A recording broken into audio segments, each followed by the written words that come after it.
What is going on, guys? Welcome back to another episode of King Customs. Now, before you saw a video on how to do a multi-point inspection, and that was showing you the entire underneath of the vehicle. Now, today we are going to do a multi-point inspection on the engine bay and upper side of the vehicle coming up. What's going on, guys? It's your boy Ryan. Thank you so much for joining me. For those of you who don't know who I am, well, it's Ryan. So thank you so much for joining. And for those of you who have been here for a while, thank you so much for your dedication. I really appreciate it. Why aren't you focused? Let's get you in some focus. What's going on here? That was weird. We're in focus now. Alrighty, guys, so we are going to look at the engine bay. For this application, we are using my mom's 2018 Toyota RAV4. Now we are going to walk through it. Now this goes for any vehicle, basically the same thing. So let's just jump right into what we check here. So for this specific vehicle, but like I said, it goes for any other vehicles, we want to start visually looking on the engine. We want to make sure that there is no leaks coming from the valve cover onto the block, because then that would indicate it needs a valve cover gasket.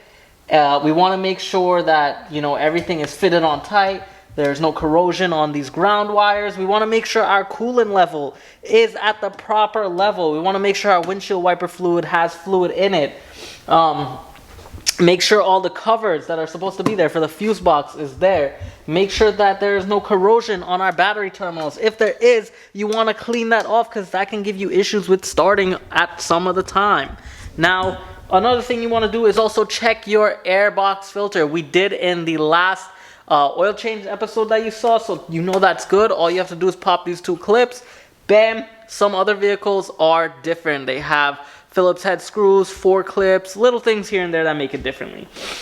You also want to check your brake fluid in the fluid reservoir. You want to make sure that it's clear and clean. If it's black and dirty, flush it out and put some new one in. You can always find out what kind of fluid you have, .3, .4, .5. Read the cap onto the fluid, it depends. Now, after visually inspecting, you also want to make sure there's no cut wires. Nothing in here that looks like it's damaged. You want to check your headlights. You want to come to the front of the car, turn on all the lights, 4-way flashers, reverse. You may want to have a friend, you know, help you out with it. You want to check the horn.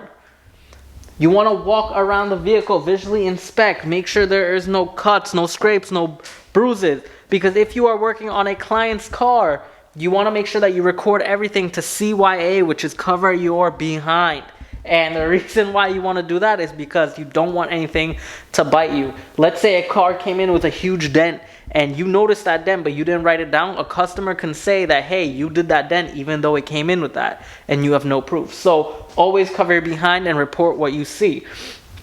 After checking all your lights, you want to check your wiper blades, front, back, if it has it in the rear. Some vehicles don't. You want to make sure the rubber's good. You want to turn it on in the vehicle. Make sure that it wipes. Make sure that it cleans really well. If there's an issue with the cleaning, then you want to recommend that you need some more wipers. Obviously, if this is your personal vehicle, you don't have to recommend jack. You can just buy what you want to buy when you want to buy it.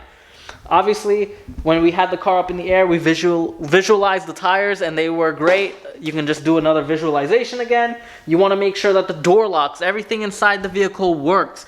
You want to make sure that the air pressures are set at the proper pressures, at the manufacturer's specified rate. So what you need to do is go in the driver's door. It'll tell you everything. You know what? Let me just visually show you where that would be, just in case you guys have no idea. So when you open this up, right in here, in the driver's doorway jamb, right here is a placard. This placard is filled with tons of information that will help you figure out what your tires specifications are and how much PSI to put in each tire. So you definitely need to follow that. And that's basically it, guys. That is basically everything that you need to know so far for looking at the top for your multi-point inspection. Now, guys, I hope you enjoyed this quick video. You know, if you did, please hit a like button.